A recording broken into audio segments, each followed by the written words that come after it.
بسم اللہ الرحمن الرحیم ناظرین، میں ہوں آصف بٹ اور آپ دیکھ رہے ہیں ایمرا نیوز۔ تو 3-4 دن تو آپ کو پتہ ہے عید الفطر کے دن تھے اور ہم تھوڑی سی مصروفیت تھی،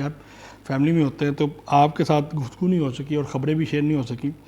تو 3-4 دن کی کافی چیزیں جو میرے پاس پڑی ہوئی تھیں تو میں نے کہا آپ سے ایک شیئر کر لیں، اور اس حوالے سے آج کی جو بڑی اہم نیوز ہیں وہ آپ سے شیئر کرنے لگا ہوں کہ پاکستان مسلم لیگ نون جو ہے وہ ایک نیا نعرہ جو ہے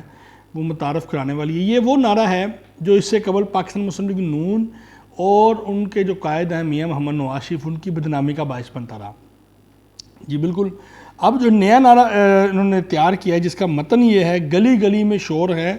میاں نواز شریف لاہور ہے، ٹھیک ہے، اور اس کی پبلسٹی اور سوشل میڈیا کمپین کے لیے تیاری بڑی زور و شور سے جاری ہے، جس کو مریم نواز شریف جو ہیں وہ خود اس نعرے کو دیکھ بھی نہیں ہیں، اور میاں محمد نواز شریف کی پاکستان آمد سے ایک ماہ قبل یہ جو نعرہ ہے نا، گلی گلی میں شور ہے، نواز شریف لاہور ہے، جو ہے نا لانچ کیا جائے گا، اور اس کے اوپر بڑی تیاری ہے، اور اس کے دھن وغیرہ گانے شانے بڑی آؤٹ کلاس اس کے حوالے سے نا چیزیں آ رہی ہیں، اور بڑا مزہ آئے گا۔ اور میرا خیال ہے ان کا پاکستان مسلم لیگ نون کا خیال ہے کہ جو پچھلا ان کا نعرہ ان کی بدنامی کا باعث بنا تھا، اب یہ نعرہ جو ہے گلی گلی میں شور ہے، نواز شریف لاہور ہے، زرد عام ہو جائے گا۔ تو اس سے کافی چینجنگ پازیٹیو جو ہے نا چینجنگ آئے گی۔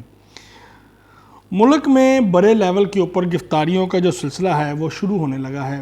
قومی اداروں کے خلاف مہم چلانے والے اہم ریٹائرڈ افسران جو ہیں وہ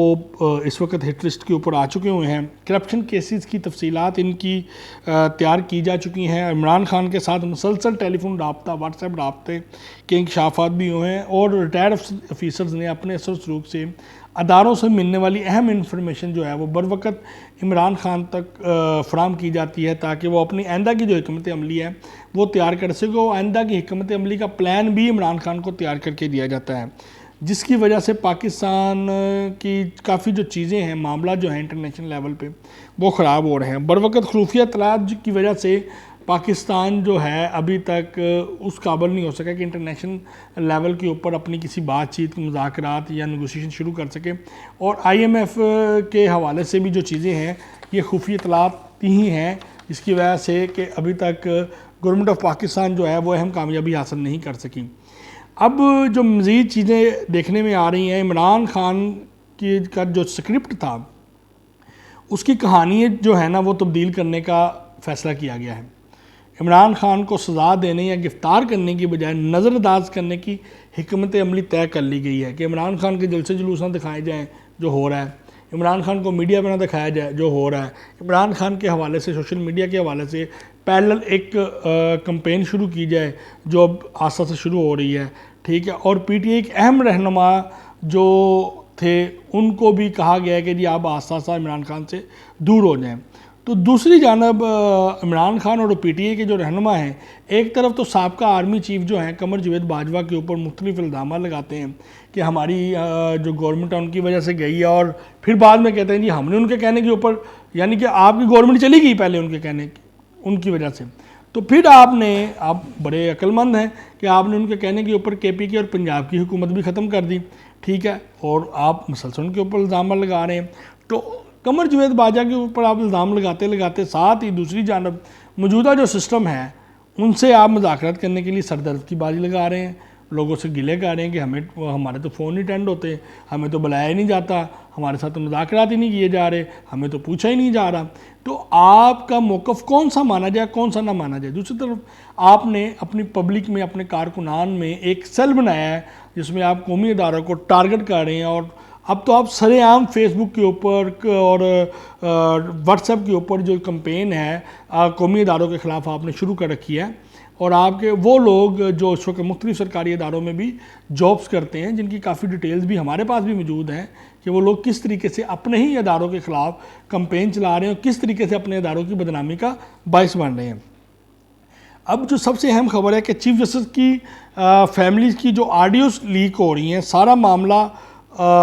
جو ہے وہ مشکوک ہو گیا ہے۔ جی بالکل، چیف جسٹس صاحب کی فیملیز کی ساس کی اور ان کی جو اپنے جاننے والے کی ایک آڈیو لیک ہوئی ہیں، وہ دیکھا بھی ہوگا آپ نے آڈیو لیک ہونے کے بعد، یہ جتنا چیف جسٹس صاحب نے نوٹس لیا ہوا تھا، جو سارا معاملہ تھا، ٹھیک ہے، اس سارے کیس کو اس آڈیو لیکس نے نا ایک دم جو ہے نا مشکوک بنا دیا ہے. اور اس وقت صرف تمام کے تمام جو یہ لوگ ہیں جو ایک مخصوص انداز میں چل رہے ہیں، جس میں سابقہ چیف جسٹس جو ہیں ثاقب نثار صاحب کا نام بھی بڑا بار بار آ رہا ہے، وہ وکیلوں کو بریفنگ دیتے ہیں کہ آپ نے آج جا کے یہ بولنا ہے، آج آپ نے جا کے یہ بولنا ہے، پوری بریفنگ وہ جو ہے کشمیر اسمبلی کے حوالے سے اور موجودہ جو عمران خان کے کیسز کے حوالے سے وکیلوں کو جو بریفنگ ہے، جو ٹریننگ ہے، وہ ثاقب نثار صاحب دے رہے ہیں. تو وہ سارے معاملے کو جو نواز شریف کی نہلی ہے اس کو بھی مشکوک بنا دیا ہے.